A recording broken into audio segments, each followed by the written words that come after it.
Hi guys, welcome to smart solve solutions. और CAT ने अपनी वेबसाइट्स पे अपना मॉक टेस्ट जो है वो अपलोड कर दिया है, एक मॉक टेस्ट। एंड उसमें थोड़े से चेंजेस हैं जो आज हम लोग देखने वाले। तो एलआरडीआई में उन्होंने दो क्वेश्चन का एक सेट इंट्रोड्यूस किया है एंड एक स्क्रैच पैड इंट्रोड्यूस किया गया है।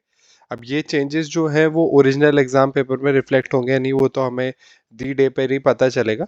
बट हम देखते हैं। तो कैट की वेबसाइट ये iamcat.ac.in पे आप जाएंगे तो ये ओरिजिनल वेबसाइट ऐसे खुलेगी। यहाँ पे नीचे आप जब स्क्रॉल करेंगे तो कैट 2024 मॉक टेस्ट लिंक दिखेगा आपको।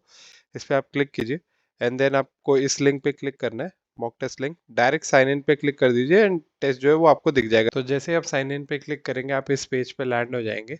एंड इधर स्पेसिफिकली लिखा हुआ है कि the number type and pattern of questions as well as sequence and timing of sections in the mock exam are only indicative and these are subject to variation from year to year as decided by the CAT authorities। तो simple सी चीज़ ये है कि भाई जो भी यहाँ पे display किया गया है, जो चेंजेस मैं आपको बता रहा हूँ कि DILR के सेक्शन में दो क्वेश्चन वाला एक सेट आया है प्लस स्क्रैच पैड दिया गया है। ये जो है ज़रूरी नहीं है कि एग्ज़ाम में भी सेम टू सेम चीज़ हमें दिखे, कुछ भी चेंजेस हो सकते हैं, वो हमें एग्ज़ाम के दिन ही देखना पड़ेगा।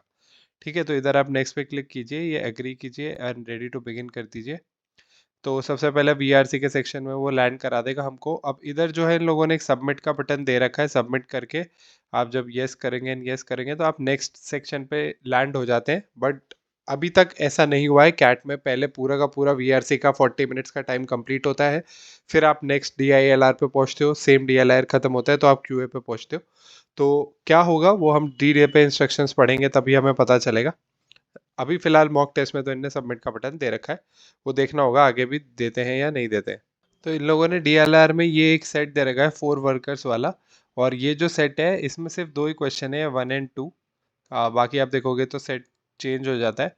तो सिर्फ दो ही क्वेश्चन वाला ये सेट है। अब ऐसा कुछ आने वाला है या नहीं आने वाला है पेपर में, वो 24 को क्लियर हो जाएगा। बट अगर ऐसा कुछ होता है तो कई बार क्या होता था, स्टूडेंट्स ने जैसे एक सेट सॉल्व कर पाए वो या दो सेट सॉल्व कर पाए एंड टाइम काफ़ी कम बचा, you have only 6 to 7 minutes in hand. तो वो क्या है, आप पूरा 5 क्वेश्चन वाला सेट सॉल्व करके फिर सारे क्वेश्चन अटेम्प्ट करना, वो कई बार पॉसिबल नहीं हो पाता क्योंकि आपको पूरा का पूरा सेट सॉल्व करना पड़ता है, उतना टाइम नहीं बचा होता। तो उस केस में अगर ऐसा कुछ होता है और आपके पास 2 या 3 क्वेश्चंस वाला सेट आता है तो आप उसको जल्दी से सॉल्व कर सकते हैं। देन आप एटलीस्ट 2 क्वेश्चंस और अपनी पॉकेट में डाल सकते हैं कि भाई हाँ, मेरे पास ये 2 क्वेश्चंस भी मैंने सॉल्व कर लिए, इनके मार्क्स भी मेरे पास आ गए। तो ये एक बेनिफिट जो है वो स्टूडेंट्स को हो सकता है अगर ऐसा कुछ होता है तो। बाकी आप मुझे कमेंट सेक्शन में ज़रूर बताइएगा कि आपको क्या लगता है, इससे स्टूडेंट्स को बेनिफिट है या नहीं है। एंड सेकेंड चीज़ जो इनने देखने को मिली है वो है स्क्रैच पैड। तो बेसिकली जब मैं आप लोगों को पढ़ाता हूँ, हम लोगों के पास एक इलेक्ट्रॉनिक पेन होता है, हाथ में एक पैड होता है जिस पे हम लोग लिखते हैं। तो मैं यही सोच रहा था कि ये स्क्रैच पैड देने का क्या मतलब है, क्योंकि आप लोगों के पास कोई पेन तो शायद नहीं होगा, जो कि नहीं होता है आज तक। तो माउस से आप लोगों को लिखना पड़ेगा। बट कंक्लूजन यही रहेगा शायद कि जैसे मान लीजिए आप कोई फॉर्मूला है जो आपको लगता है कि मैं आगे जाके याद नहीं रख पाऊंगा, तो वो लिख सकते हैं। या फिर अगर आपको लगता है कि भाई जैसे एलआरडीआई में कोई क्वेश्चन है, आपको उसमें कन्फ्यूजन है, तो एलआर में आप क्वेश्चन नंबर 1 पे आप लिख सकते हैं कि ऑप्शन ए या ऑप्शन बी में से कोई ना कोई आंसर होगा, और फिर वो आपको अपनी कॉपी में नहीं ढूंढना पड़ेगा, आप इधर से माउस से लिख सकते हैं। थोड़ा सा हैंड राइटिंग का इशू डेफिनेटली आएगा क्योंकि माउस से करना पड़ रहा है। बट स्क्रैच पैड का यूज़ आप ऐसे कर सकते हो कि आपको चीज़ें जो है वो याद रह जाए। इस तरीके से स्क्रैच पैड का जो है वो इस्तेमाल हो जाएगा एंड फिर आप जब क्लोज करके इसको वापस ओपन करेंगे तो वो सेम टू सेम चीज़ आपको दिखा देगा। तो ये इस तरीके से स्क्रैच पैड आप यूज़ कर सकते हैं। अब ये सारे के सारे चेंजेस कब रिफ्लेक्ट होंगे या होंगे भी या नहीं होंगे, वो हमें 24 नवंबर को जब आप पेपर के सामने बैठे होंगे, स्क्रीन के सामने जब आप इंस्ट्रक्शंस पढ़ेंगे, जब पेपर स्टार्ट होगा, तब हम लोगों को पता चलेगा कि क्या एग्जैक्टली है। बट ये मॉक टेस्ट में कुछ जो चेंजेस हैं जो हमें दिखे हैं, जो मेन एग्जाम पेपर में आ सकते हैं, तो ताकि आप लोग एकदम से सरप्राइज ना हो जाएं कि ये क्या दिया गया है, या फिर आप इसको यूटिलाइज करना ना भूल जाएं कि कैसे आप स्क्रैच पैड का यूटिलाइज कर सकते हैं।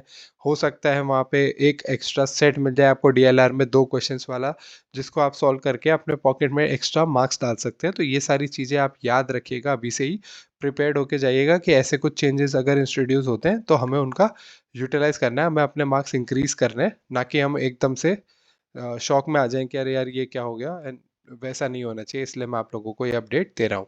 तो ये मॉक टेस्ट जो है वो आप विजिट कर सकते हैं, साइट पे आप दे सकते हैं, वहाँ पे साइट पे जाके। एंड ये अपडेट था जो मैं आपके लिए लेके आया था।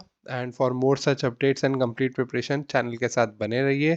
मुझे कमेंट सेक्शन में ज़रूर बताइए कि आप लोगों की क्या राय है इस मॉक टेस्ट के चेंजेस पे। And do like share and subscribe smart solve solutions.